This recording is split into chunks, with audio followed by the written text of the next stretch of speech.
সওজাতা থাপ্পড় খেলেন তিনি। বাংলাদেশের টাকলা মুরাদ কাকা ইসলামের বিরুদ্ধে দিত বলি ফাঁকা। কাকা শুয়ে আছে সিলিং ফ্যানের নিচে, টুস করে টাকের পরে ফ্যান পড়লো যখন, 7টা সেলাই লাগলো তখন। আল্লাহর বিচার জোরে বলা লাগবে আছে না নাই?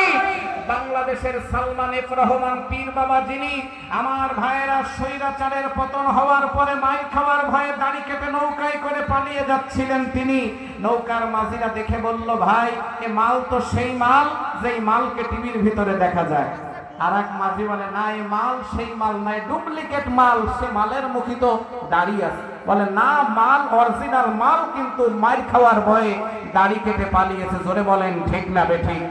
আমার ভাইয়েরা, পীর বাবা ধরা খেয়ে গেল। এরপরে বাংলাদেশে আল্লামা সাইদির নামে মামলা দায়ের করেছিল নজিবুল ইসলাম মাইজ ভান্ডারী কাকা। এই বেয়াদব যেদিন মরে গেল, লোকেরা ইন্না লিল্লাহর পরিবর্তে আলহামদুলিল্লাহ আমার ভাইরা ফেসবুক আর ইউটিউবে ভাইরাল হলো। জোরে বলেন ঠিক না বেঠিক? এরপরে হাউন আঙ্কেল কাকা, যিনি আল্লামা রফিকুল ইসলাম মাদানী সহ আমার মুসলমান ভাইয়েরা আল্লামা মামুনুল হক সহ সবাইকে জেলখানায় ঢুকিয়েছেন তিনি। এরপরে হাতির জেলে 3টা 42 সময় রফিকুল ইসলাম মাদানীকে উলঙ্গ করে, ল্যাংটা করে, ছবি করে আলেমদের ইজ্জত ক্ষুণ্ণ করার চেষ্টা করা হলো। আমার ভাইয়েরা, হাউন আঙ্কেলের 3 ইঞ্চি সাইজের মেশিন বাংলার জমিনে আল্লাহ ভাইরাল করে দিল। অন্যের ইজ্জত নিয়ে টানাটানি করলে আমার ভাইয়েরা নিজের ইজ্জত নষ্ট হয়। আল্লাহর বিচার জোরে বলা লাগবে আছে না নাই? আমার মুসলমান ভাইয়েরা, বিচারপতি শামসুদ্দিন মানিক কাকা আলেমদের ফাঁসির রায় লিখত। কাকা একজন দাড়ি কেটে পালিয়েছিল, আর কাকা দাড়ি রেখে পালাচ্ছিল। আমার ভাইয়েরা, ভারতের তার কাটায় বেড়ায় বেঁধে আমার ভাইয়েরা যে গোপন জিনিস থাকে, গোপন জিনিস ছিঁড়ে গেল। আল্লাহর বিচার জোরে বলা লাগবে আছে না নেই?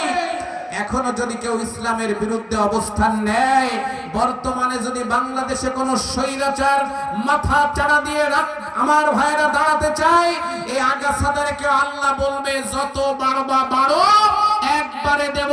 যেভাবে দিয়েছি বিগত 16 বছরের স্বৈরাচারকে, তোমাদেরকেও একই কায়দায় দেব। জোরে বলেন ঠিক না বেঠিক?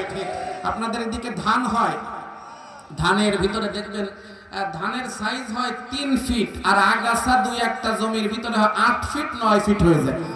সমাজে এলাকায় মাঝে মাঝে কিছু লোক আগাছার মতো জন্ম নেয়।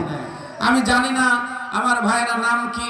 আমি কয়েকবার এই এলাকায় মাহফিলে আসছে, আমি যাব মাহফিল করে, কিলাম তোমার গাড়ি আটকিয়ে রেখে উল্টা পাল্টা কথা হুমকি দেয়, বাড়িতে যেতে দেব না।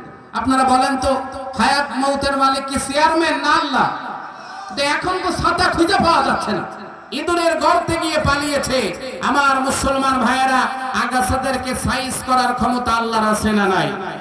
জমির মালিক রাস্তায় জমির আইল দিয়ে হাঁটে, আর ওই আগাছার দিকে তাকায়, আর মোসের নিচে মিসকি মিসকি হাসি দেয়, আর বলে, আগাছা যত বাড়বা বাড়ো, একবারে দেব। কিছুদিন পরে ইউরিয়া সার ছিটায় জমিতে, আর হাতের ভিতরে একটা কাঁচি নেয়, কাঁচি নিয়ে জমির মালিক কাঁচা দিয়ে জমির ভিতরে নামে, আগাছার গোড়া